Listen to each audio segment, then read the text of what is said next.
Welcome back to my awful kitchen. I'm going to teach you a couple of disability kitchen hacks that I think are kind of helpful. One is behind me. So I have hung a curtain rod and then S-hooks across this. It is helpful if you have no room or if you don't like storing things in drawers. If you want to have them visually, this helps me. With my amnesia, I kind of forget what I even have. So that is helpful for me. Another kitchen tip I can give you is washing your cutting board. If you're disabled and your cutting board is like big and bulky and it's hard to get into the sink, especially if your sink is like full of dishes like mine usually is, um, don't use this all the time because you want to make sure your cutting board is as clean as you can. So you do want to, as much as you can, get it into the sink and wash it regular. But if you have to, in a pinch, you can basically soap and water a paper towel and hand scrub the cutting board right where it is. Like it doesn't need to move. Just hand scrub that surface or hand scrub the area that you need to cut on.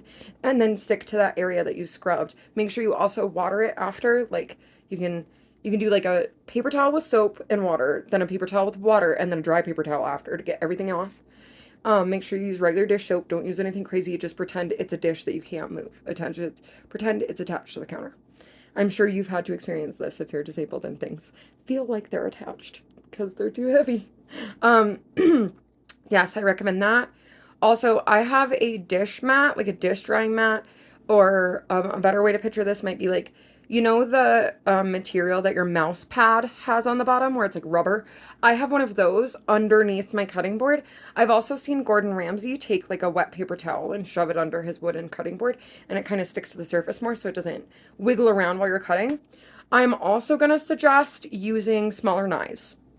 I like a tiny paring knife. It's very sharp, but the blade is only about this big, and it lets me have better control of the knife. I feel like I have to cut more, yes, but the cutting feels like it takes less effort and it's safer for my mobility range because the gigantic knives, I just don't feel like I have the right mobility range and strength to cut properly with. Um, I also want to recommend some of these little gadgets that I have. So this one here that's hanging, it has different circle sizes and it kind of acts like a big pair of tongs. You put those circle sizes around lids and it twists them open. There's also this little guy. It kind of acts like a different kind of can opener. So it's not like a can opener to like go around the can, but like if you have like one of those pull tab cans and you're struggling with it, it'll help you with that. It also has a bottle opener on it for like wine bottles and soda bottles and things like that.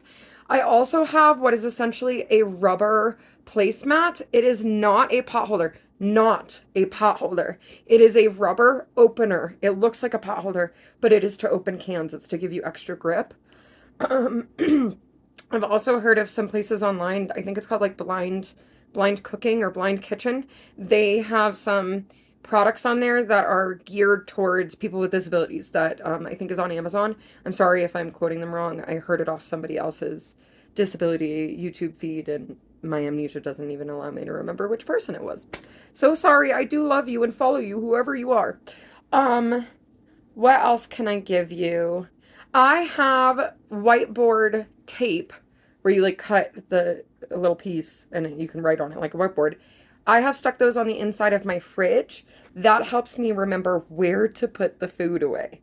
That way I don't have everything everywhere and get confused as to if I even have cream cheese or milk or whatever it is I need to put on my list.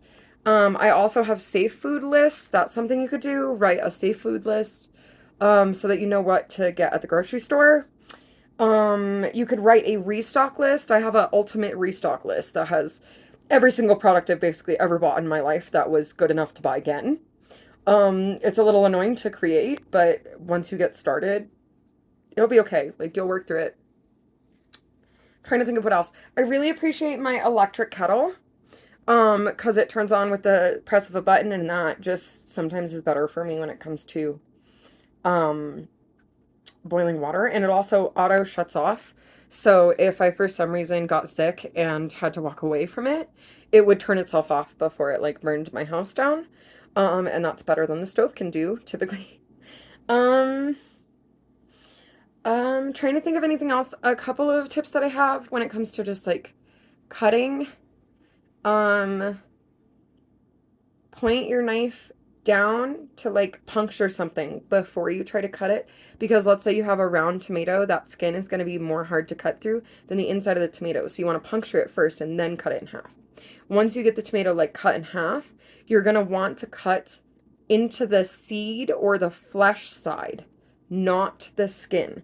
You only want to cut the skin once. I know it seems counterproductive because the tomato will roll, right? Like it's on its like little round back. But it's much harder to puncture the skin again than it is to cut through the flesh and get the skin last. So just trust me, when it comes to tomatoes, cut them like that. Also, removing tomato guts works better with a fork than it does with a spoon. If you do not have any fancy gadgets to be able to open your cans with, like the pull tab cans, you can take a spoon. Let me see if I can. Haha, a fancy spoon. You can take a spoon like this, put the spoon back first in through that hole so that this part of the spoon is sitting on the top of the can, like the can lid is here and it's holding the tab right here. Then you're going to push against that can top and it will open that without hopefully you cutting yourself. Unlike it sometimes feels like for me, it's dangerous to do it with my hands because I just sometimes am not strong enough, which is hard. Sometimes I am, sometimes I'm not. I like to describe that like a gallon of milk feels heavy to me sometimes. Most times. A gallon of milk is what feels heavy. On an average day, that's what my heavy can be described as.